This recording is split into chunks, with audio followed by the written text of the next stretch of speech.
Now, Donald Trump has directed federal authorities to ramp up deportations in blue cities, saying on his platform Truth Social, the US must expand efforts to detain and deport illegal aliens in America's largest cities, such as Los Angeles, Chicago, and New York, where millions upon millions of illegal aliens reside. Kosha, given we've seen the violent protests over the past week in the US, how do you think this move will go down there?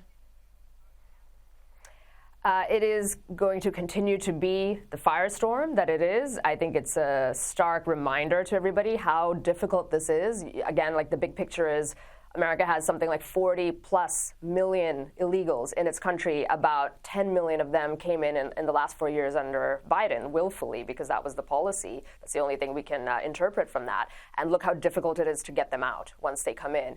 The public sentiment has completely shifted. Even lifelong Democrats, moderates, center-left independents are all in favor of mass deportations. It's a shift that I haven't seen in my lifetime in terms of how quickly that's happened. So the public support is on Trump's side, but the logistics and the mechanics of getting it done is really, really difficult because of these protests, because of judges overruling or issuing these nationwide injunctions and all the rest of it. So this fight is not going to be easy, but he is going straight to the belly of the beast, which is these blue states. These Democrat states are sanctuary cities, infamously, where they just defy federal immigration law and law enforcement. And so that's where he's going, and he's got 3.5 years left to do it. Well, speaking of one person who's definitely not in support of these mass deportations, New York State Attorney General Leticia James, who's facing a federal probe at the moment into allegations she engaged in mortgage fraud. She is investigating now local police for misconduct. The misconduct being allegedly helping the Trump administration to crack down on illegal immigration by cooperating with ICE and other border agencies. Kosha, what did you make of this?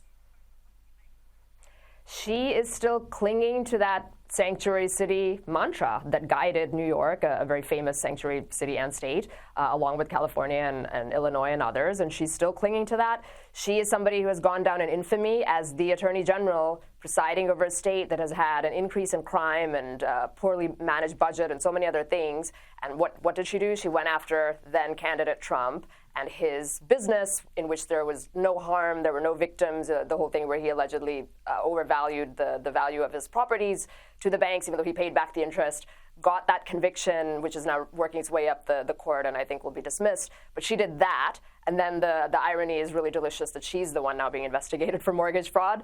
And then on top of that, now she's doing this. So she's not going to go down without a fight, but she is not a figure who is sympathetic, and she certainly has not covered herself in glory. No, she certainly has not. Very quickly, we're almost out of time, but former Democrat governor of New York, Andrew Cuomo, is facing an ethics complaint over his alleged failure to disclose the more than $2.6 million in stock options he has in advanced nuclear technology before launching his New York mayoral campaign. Kosha, how damaging are these accusations? It doesn't help, and it's just a pile-on a series of things he's had in a fall from grace. From at one point, he was a front runner for Democrat leadership, and this is just piling on to him. So he's definitely down and out from the party. Another person not exactly covered in glory. Kosha Gada, always great to speak to you. Thank you for your time.